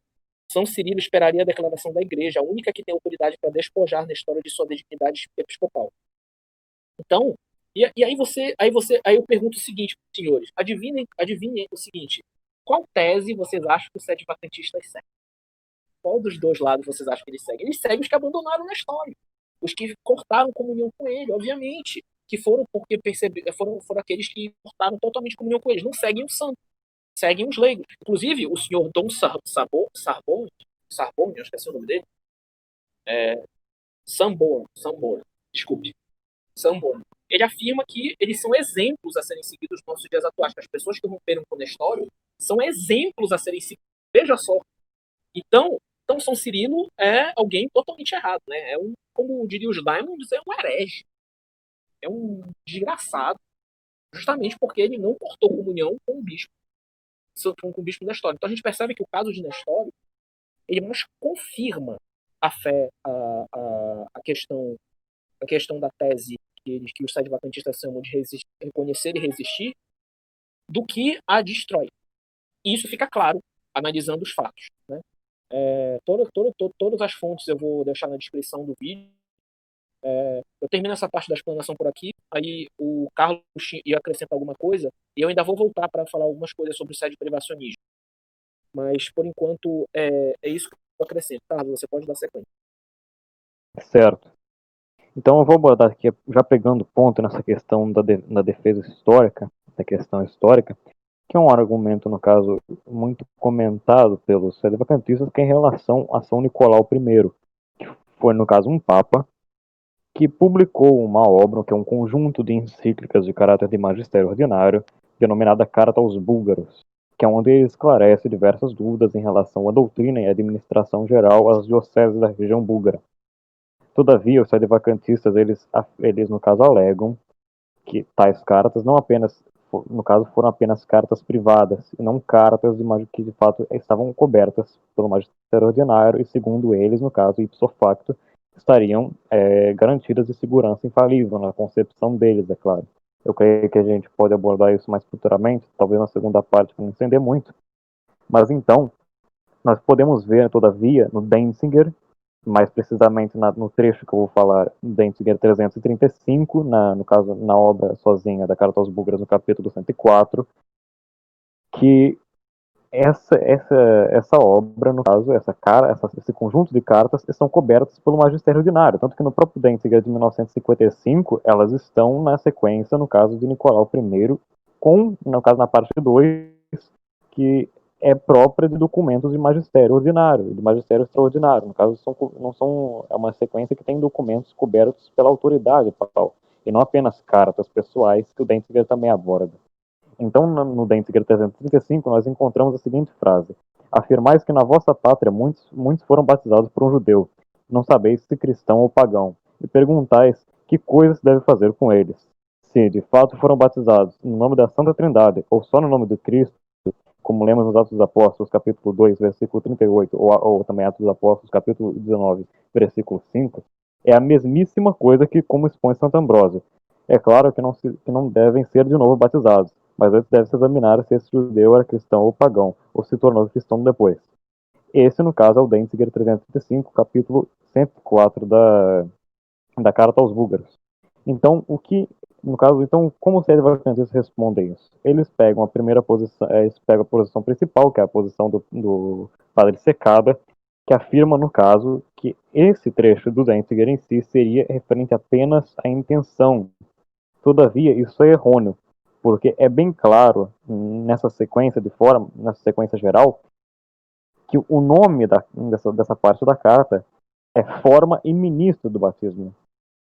E o trecho, o Denzinger, que aborda apenas o ministro e a intenção, é o Denzinger anterior, o Denzinger 334, que de fato está correto, porque no caso ele fala que ainda que o ministro seja um herege, um gentil, um judeu, ele pode batizar ainda que ilicitamente, mas validamente uma pessoa. Então, no caso, desde que ele tenha a intenção de fazer o que a igreja faz, que é batizar alguém, o batismo seria válido e não necessitaria novamente batizar o indivíduo. Então, o que o padre Secada nada mais faz é que, no caso, responder a um Denzinger que não é o Denzinger que abordamos. Nós abordamos o Denzinger seguinte, que é exatamente sobre a forma, porque ele deixa bem claro, São Nicolau II, que se trata da forma, tanto que ele fala em nome da Santa Trindade ou só no nome de Cristo. E ele interpreta de forma errônea as citações dos Atos dos Apóstolos, assim como Santo Ambrósio. E tem uma citação muito interessante, por exemplo, que também os sedevacantistas fazem para a obra que está que no caso é uma sequência de uma coleção chamada Disciplina Generale Antique, no caso seria Disciplina Geral Antiga, que no caso é um compêndio de citações e documentos sobre os ensinos dos padres antigos da igreja. E na sequência, baptême d'après les pères grecs et latins, no caso é o batismo segundo os padres gregos e latinos, que no caso está no segundo volume dessa obra, na página 184. Há uma explanação exata que ele fala, no caso, que afirma que a citação feita aos Atos dos Apóstolos e também a Santo Ambrósio é referente não à fórmula, mas também à intenção do batismo. Todavia, o mesmo não se pode dizer do Denzinger 334. Então, o que é mais favorável, segundo a própria interpretação do texto latino, que eu posso citar inclusive cá, é que São Nicolau nada mais fez do que interpretar erroneamente essas duas citações e, de fato, proferiu uma heresia material, claro, ele não falou isso de uma forma, ele não proferiu uma heresia formal, ele não falou que, ainda que a igreja afirme X, eu afirmo Y, não, ele falou uma heresia material em magistério ordinário. Então, eu faço aqui então o trecho latino. E profecto, in nomine Sancte Trinitatis, vel tantum in nomine Christi, sicut actibus apostolorum legimus, baptizatis sunt unum quipe idemque est, ut sanctus exponit Ambrosius. Então, o que ele fala é nada mais ou menos que, ainda que ele seja batizado em nome da Santa Trindade ou só no nome de Cristo, como lemos nos Atos dos Apóstolos, é a mesmíssima coisa como expõe Santo Ambrósio. A questão é que ele faz uma interpretação errada. E ele se refere exatamente à forma. Então aqui está a citação completa da obra Baptême de les Pères grecs et latins. Às vezes, nos pais da igreja, surgem perguntas sobre o batismo conferido em nome do Senhor, ou em nome de Cristo. Tal expressão não permite crer que existia um batismo conferido em nome de Jesus Cristo somente, com a exclusão do Pai e do Espírito Santo. A passagem que se segue no tratado, no caso de Santo Ambrósio, mostra claramente que Santo Ambrósio não estava falando sobre a forma de ser pronunciado ao conferir o batismo, mas sim da fé requerida na Trindade por parte do adulto destinatário para a validade do batismo. Então, vemos que as próprias citações que os advocantistas fazem para tentar responder essa questão vai contra eles. Porque, numa mínima interpretação, se a gente pegar o Denzinger de uma forma bem rápida de ler, é impossível a gente interpretar de outro modo. A não ser, claro, que a gente tente fazer malabarismos, etc. Ou fazer o que o Pablo Secada fez. Eu não vou acusá-lo, claro, de falácia, de sofisma, mas aparenta muito ser ou um completo paralogismo, ou uma completa falta de atenção por parte dele, ou de fato uma falácia, uma omissão de um trecho, que no caso seria o referido, o que de fato é o tema da discussão, por um trecho secundário, que é o trecho anterior, que no caso não se nega, que de fato está certo e que de fato se refere apenas à intenção. Os advocantistas também vão citar outro teólogo. Deixa-me ver se eu consigo encontrar o nome dele aqui. Perdão. Eles vão citar alguns teólogos que vão responder em relação a isso, que no caso o teólogo Pesch, na sua obra Predilectiones Dogmatica de Sacramentis, número 1, na página 389, que afirma que no caso São Nicolau estava se referindo ao ministro e não à pessoa do batismo, que é nisso que no caso Paulo Secada se baseia. Ao invés de ele analisar, claro, o texto, ele vai se basear apenas nesse teólogo. No caso, vai ser a maior autoridade que eles vão citar. Todavia, como já foi explicado, na própria interpretação do texto latino, do texto da tradução, é impossível, em contexto, resultar nisso. Inclusive, tem edições do Denzinger em francês e também em espanhol, que tem notas de rodapé esclarecendo que essa é a parte do batismo.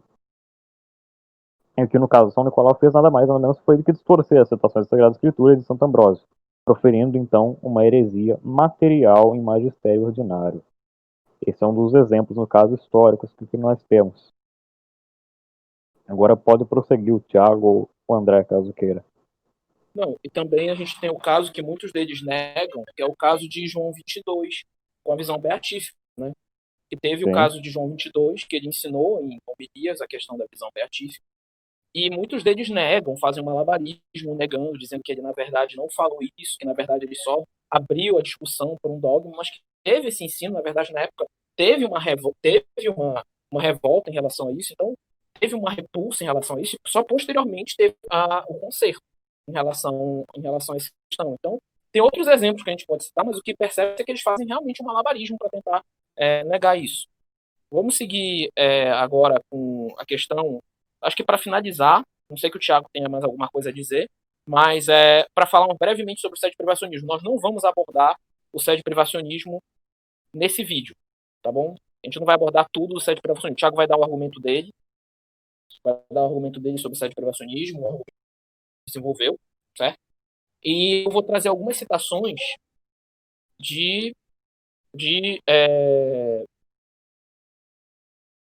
aqui de Monsenhor Guerra. Quem não sabe, Monsenhor Guerra foi quem desenvolveu a tese sede vacantista, sede privacionista, né?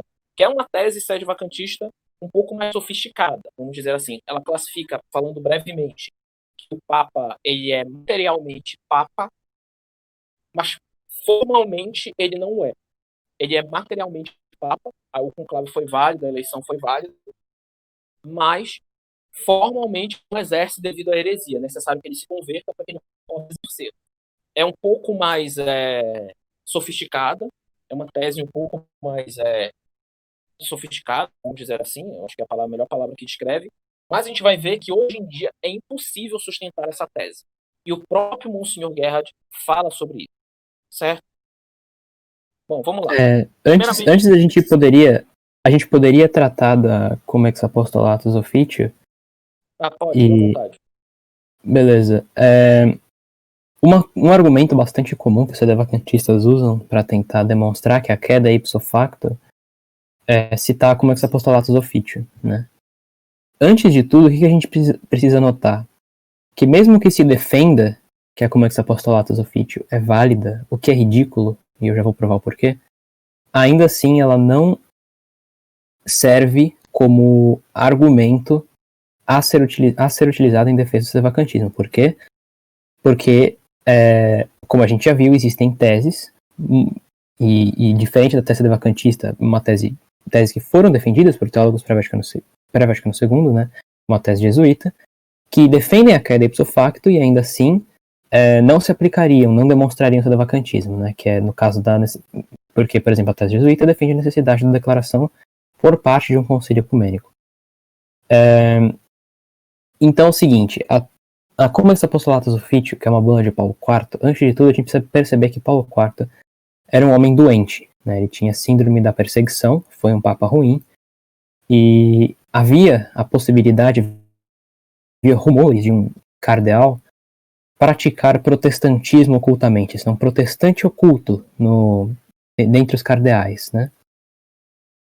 E Paulo IV ele publicou essa bula, publicou a Comex Apostolatus Officio, afirmando que a eleição de um herege, de um herege profício, ou caso dentro do ofício ele se torne um herege, ele cairia automaticamente, perderia automaticamente, independente de sentença, o seu ofício, né?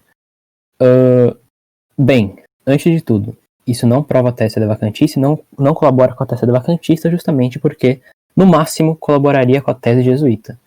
Né? Mas nem com isso colabora, tanto que se você for consultar os maiores manuais jesuítas, nenhum deles utiliza Comex Apostolatus Officio como argumento em defesa da tese jesuíta. Nem os tomistas, eles se propõem a rebater o argumento da Comex Apostolatus Officio, ou por mostrar a invalidade dela, porque esse argumento nunca foi levado a sério. É um argumento ridículo, que não merece sequer resposta, né? Por causa que é uma simples ordenação quanto a uma eleição papal feita por um homem doente. Né? João de São Tomás, por exemplo, quando ele escreve sobre a questão do Papa herético, ele nem comenta sobre a existência dessa bula, né? E ele toma a posição de que a queda não é automática. E, por exemplo, desde a nomeação, por exemplo, sei lá, desde a publicação, por exemplo, do Código de Direito Canônico de Bento XV, onde já é dito que todas as constituições anteriores que não fossem explicitamente mencionadas, a não ser que fosse por lei divina, né, no caso, que não é, como a gente já viu, deveriam ser abandonadas. Isso daí já é suficiente para demonstrar que a Comex Apostolatus Officio não está válida. Né? Ou, por exemplo, desde quando São Pio X publicou uma nova constituição com relação à eleição papal, né, vacantes sede apostólica, ou Pio XII, na vacantes apostolicae sedes, nesse tipo de situação, quando uma constituição nova é proclamada, a anterior é automaticamente revogada. né? Então a Comexão Postulato do ofício, ela não pode ser considerada como um argumento final, ela não deve sequer ser considerada como um argumento útil, né? Como reconhece o próprio bispo sedevacantista, o Sanborn, e também o maior jornal sedevacantista da Europa, que agora me fugiu o nome, o Sodaliton, o Sodaliton, reconhece também que a Comex Apostolatus Officii não pode ser utilizada como argumento válido para demonstrar que o Papa cai automaticamente do seu ofício, né?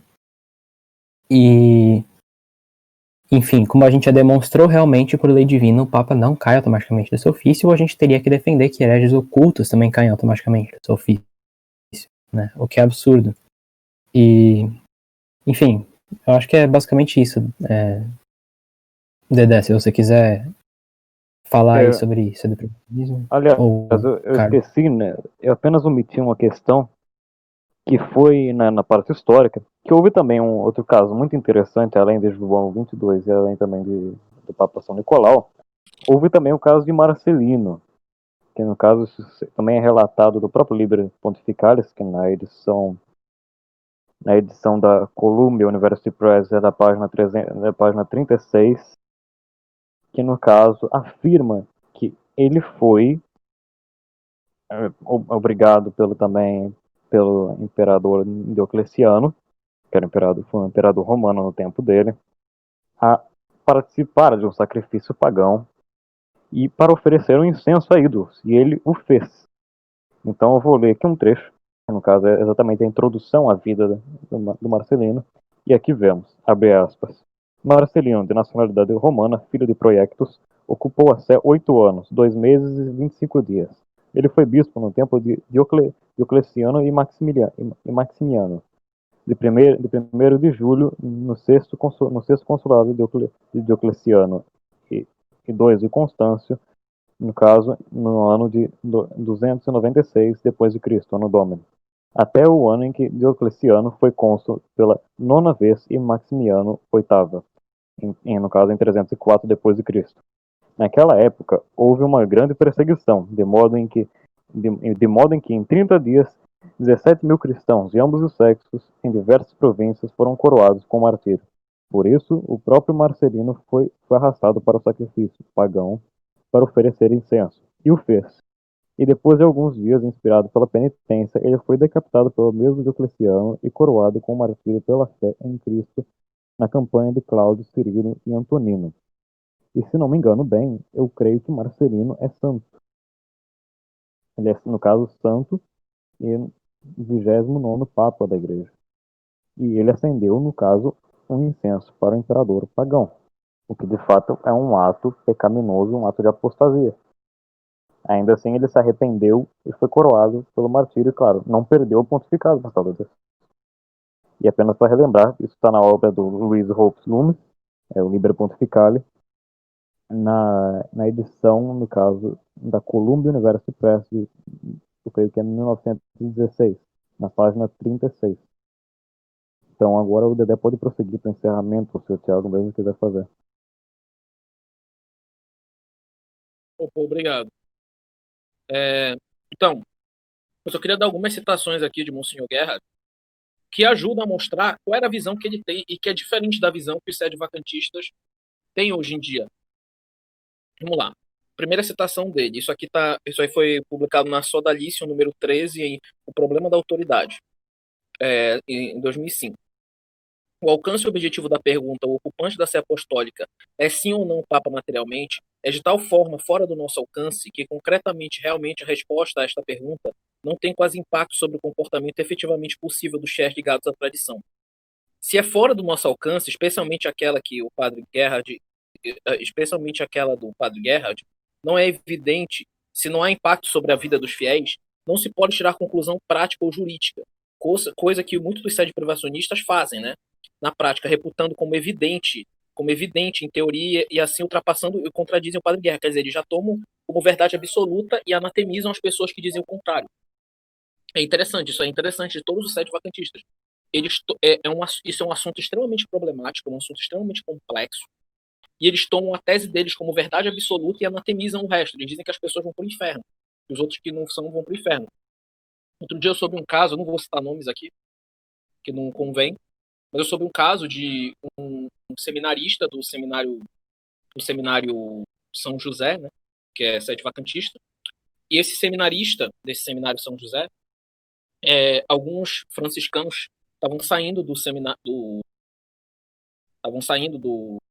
seminário deles, porque iam se juntar a um bispo chamado Dom Pirupa, se eu não me engano, que é um bispo sede-opinista. Para quem não sabe, sede-opinistas são mais sensatos. Eles dizem que sede-vacantismo é uma opinião possível, que pode ser possível de existir, mas eles não anatemizam as pessoas que dizem o contrário. Eles só tomam como possível. Eles não rezam missa uma, né? É sede-opinionismo. Sede-opinionismo. Eles dizem que é possível, a tese, mas que eles não atemizam quem acredita no contrário, quem faz o resto, que é diferente dos sede-vacantistas mais raiz, assim, vamos assim dizer. Bom, o que acontece? Um seminarista daquele seminário foi conversar com um dos franciscanos que estava saindo, e aí esse franciscano disse: irmão, você acha que eu vou para o céu? E esse seminarista falou assim: irmão, se você seguir Dom Piruvas, você vai para o inferno. Então, quer dizer, olha só que interessante, quer dizer, para ele, todo mundo aqui que está nessa chamada vai arder no fogo do inferno porque não abraçou a tese sede-vacantista. Então isso é um absurdo, isso foge inclusive a próprias afirmações de Dom Guerra, foge inclusive a tudo que pode ser dito. Agora, uma outra citação de Dom Guerra, isso aqui está no Problema de Autoridade do Episcopado da Igreja, Verrua, Savoia, 2005, página 37. Uma tal perpetuação da hierarquia puramente material, ou seja, porque ele falava que a hierarquia podia ser perpetuada de forma material, ou seja, só com papas materiais, não é eis ser impossível. Essa requer, todavia, consagrações episcopais válidas. E porque o rito é dúbio, os ocupantes da sé apostólica bem rápido não serão mais do que aparências. Se Bento XVI é uma pura aparência, não é papa materialmente ou em potência, a tese Cassiciaco desmorona a favor da sé totalmente vacante, que aí cai em todos os erros do sede-vacantismo normal, que o Thiago e eu já explanamos aqui. Na verdade, hoje, o Papa Francisco, desculpe, não é nem bispo e nem papa. Não é nem bispo nem padre, de acordo com a visão dos sede-vacantistas. Porque foi consagrado padre, ele foi sagrado padre, consagrado bispo, com os sacramentos da Igreja Conciliar. Então ele não seria nem bispo, então ele seria uma aparência de papa. Então ele seria mais ou menos como um ator, por exemplo, um ator do filme do Pio XII. Tem um filme do Pio XII, aquele ator que interpretou o Pio XII seria isso no Papa Francisco. Ora, então a gente caiu numa sé totalmente vacante. Então não existe diferença entre sede privacionismo e sede vacantismo. Então toda a refutação que a gente falou para sede vacantismo cabe para o sede privacionismo. Então isso aí é claro. Mas aí é bom que as duas teses conversam uma com a outra, eles são amigos, as duas teses, uma tese conclui a outra. Vamos ver o que diz Monsenhor Guerra, isso aqui está no Problema de Autoridade, página 37 também. Quem declara atualmente Monsenhor Wojtyla, que é o Papa, na época era João Paulo II. João Paulo II. Quem declara atualmente que Monsenhor Wojtyla não é Papa, nem também materialmente, deve convocar um conclave, ou mostrar as credenciais que o constituem diretamente, imediatamente ligado ao nosso Senhor Jesus Cristo. Ou seja, para o padre Guerra, o Papa Francisco não seria Papa nem materialmente, não sendo nem bispo nem padre. Então as pessoas que aderem à tese Cassiciaco, para serem coerentes com a tese, deveriam eleger um outro Papa e demonstrar serem vigários ou ligados diretamente a Cristo. Porque foi isso que Dom Guerra falou. Quem declarasse que o senhor Wojtyla era Papa, não era Papa, nem materialmente, deveria convocar um conclave e mostrar as credenciais do senhor. Então, a questão é a seguinte: por que os sede-vacantistas não elegem logo um Papa? Por que vocês, sede-vacantistas, não elegem logo um Papa? Essa é a pergunta que fica no ar. Então, eu gostaria de passar para o Thiago, eu já encerro minha explanação aqui. A gente vai tratar mais aprofundadamente do sede-privacionismo em outros trad talks, outro trad talk posterior. A gente vai trazer o Matheus aqui, vai ser bem interessante. Então, até mais a todos. Dedé, outro fator também muito interessante, apenas encerrando, é que também o Cardeal Tuck, também é uma autoridade muito conhecida no sede-vacantismo. Ele também já confessou diversas vezes, em diversos documentos, inclusive eu vou colocar junto aí nos comentários, eu creio que dá para juntar junto suas citações, o Semag pode botar aí depois, Claro. que no caso o cardeal Tuque confessou que quando ele reuniu a sociedade sedevacantista dele, ele percebeu que muitos dos padres e bispos que lá foram ordenados não foram ordenados com intenção por parte de Roma, e por causa disso muitos deles não seriam padres, tampouco bispos. Que já Então, quer tira dizer, eles duvidam dos sacramentos, duvidam-se dos sacramentos deles mesmos. do. Aí que tá, quer dizer, eles duvidam dos sacramentos novos ordens, fazem uma salada doida para fazer essas dúvidas, mas os sacramentos duvidosos são de eles mesmos. Essa é a Sim. questão. Fora que Dom Tuque, foi bem complicado, ele chegou até a sagrar satanistas. Ele Sim. sagrou satanistas, inclusive, é muito complicado. Inclusive, hoje em dia tem bispos independentes por aí que foram sagrados da linha Tuque. É até uma braminha com o Semar, que a gente brinca que ele vai virar bispo independente, né? Ele vai ser sagrado na garagem. Mas, Perfeito, né? mas essa questão do envolvimento do sedevacantismo com seitas em diversas vertentes já é muito conhecida. A gente pode abordar isso de uma forma mais aprofundada futuramente. O próprio pai do Mel Gibson foi um sedevacantista, perennialista e era membro de seitas e, penso eu, talvez até amigo do Chuon, se não me engano. Então, Na França também, até enquanto vida do Monsenhor Marcel Lefebvre, há cartas, por exemplo, de muitos conhecidos dele, inclusive de chofé do Monsenhor Marcel Lefebvre, que, no caso, relata que muitos membros que eram parte de infiltração modernista e gnóstica dentro do próprio seminário em Écone, da Fraternidade, se identificavam como sedevacantistas. O episódio já terminou a gravação? Ou... Não. Tá, então a gente pode... Posso fazer só um breve comentário sobre o sedoprivacionismo e a gente encerra? Claro, à vontade. Tá. Beleza, a gente já demonstrou, seguindo a opinião dos comentadores tomistas, que é possível um papa herético, tanto oculto quanto manifesto, manter a jurisdição e receber a jurisdição, certo? Ele possui essa potência. E um herege possui potência para receber a jurisdição, né? Deus pode dar jurisdição a um herege, oculto ou manifesto. E agora, qual o problema com o sedeprivacionismo que eu vejo? É que, bem, segundo os sedeprivacionistas, a heresia ela funcionaria como um impeditivo para que Deus pudesse infundir na pessoa a formalidade da jurisdição. Correto? Só que aqui está o problema. A fé pessoal e a jurisdição do Papa são duas coisas realmente distintas, né? Como eu já demonstrei pelo argumento de Biluar, são duas coisas separáveis diante da potência absoluta de Deus, portanto são duas coisas realmente distintas. Ou seja, a heresia teria que funcionar como um impeditivo extrínseco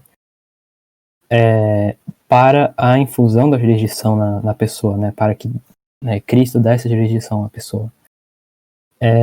Só que como algo funciona como um impeditivo extrínseco, né? Se funcionaria como algo análogo, por exemplo, a Deus dar ser a uma essência sem forma, por exemplo, né? Vamos tomar, é um absurdo essa concepção, né? Mas dar essência a algo sem forma, né? É absurdo. Deus só pode dar ser a algo que possui forma e matéria, né? Uma essência que possui forma e matéria. E aí a ausência de forma, por exemplo, seria um impeditivo extrínseco para que Deus desse o ato de ser a esse suposto objeto, né? Que nem existe. E então a heresia teria que remover a potencialidade do Papa de receber a jurisdição por parte de Deus. Então, nem por milagre Deus seria capaz de dar a jurisdição para esse homem que é um herege. Só que isso é completamente absurdo, porque como a gente já viu, é possível sim um herege manter a jurisdição fora da igreja. Então a heresia não pode funcionar como um impeditivo de maneira nenhuma para a recepção da jurisdição. Né? Então, esse é o principal problema que eu vejo com o sedeprivacionismo. Aqui eu acho que eu encerro minha participação e pode encerrar isso, Amai. Pois é. Então, agradeço imensamente ao André, ao Carlos e ao Thiago por terem vindo aqui expor tão bem argumentos tão contundentes contra, infelizmente, uma tese que cresce muito em nossos dias e que esperamos combatê-la humildemente com este vídeo e os próximos que virão. Então, muito obrigado a todos e até a próxima.